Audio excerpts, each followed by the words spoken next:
На этом поле в селе Темели планировали возвести школу, детский сад и амбулаторию. Но за 30 лет существования поселка здесь так ничего и не построили. Япсынар мектеп, сом бахча и ФАП. Поликлиникамыз пек агр положение тоже.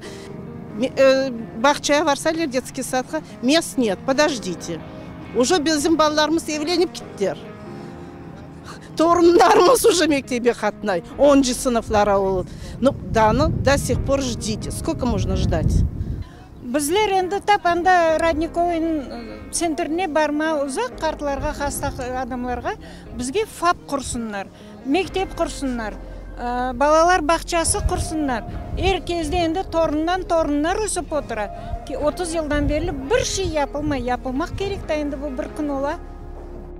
Самая большая проблема – отсутствие школы. Детям из Темели приходится ездить в школу в 3 километрах отсюда, в которой учатся дети из всех ближайших сел. Из года в год население нашего Родниковского поселения растет. И школа, к сожалению, 1974 года постройки не может вместить всех учащихся. И таким образом приходится делить учеников на первую и вторую смену.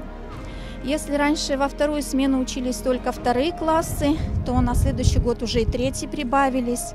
В этом году во вторую смену учатся 6 классы, а на следующий год планируются 2, 3, 6 и 7 классы.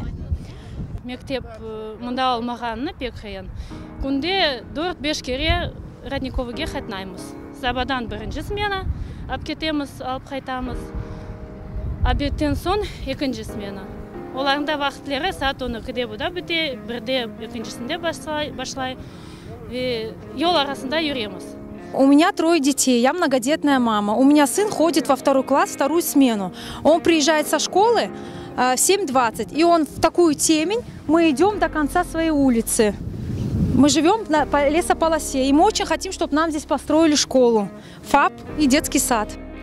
Если к отсутствию дорог, тротуаров и уличного освещения местные жители привыкли, то вопрос со школой с каждым годом становится все острее. В новом учебном году в Родниковскую школу пойдут целых 5 первых классов.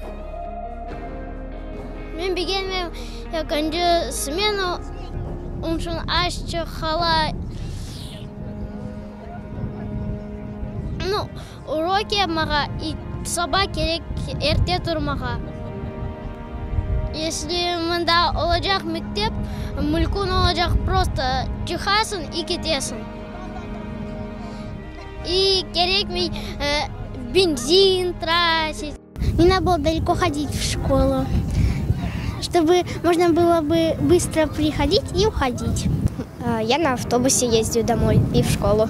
Но нас не всегда забирают.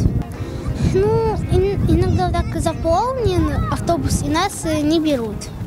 Вторая смена, сами понимаете, это поздно в зимнее время дети возвращаются домой, это тепло, темно, неудобно в зимний период, когда выпадает снег и автобусы не могут завестись, и от этого нет подвоза в школу.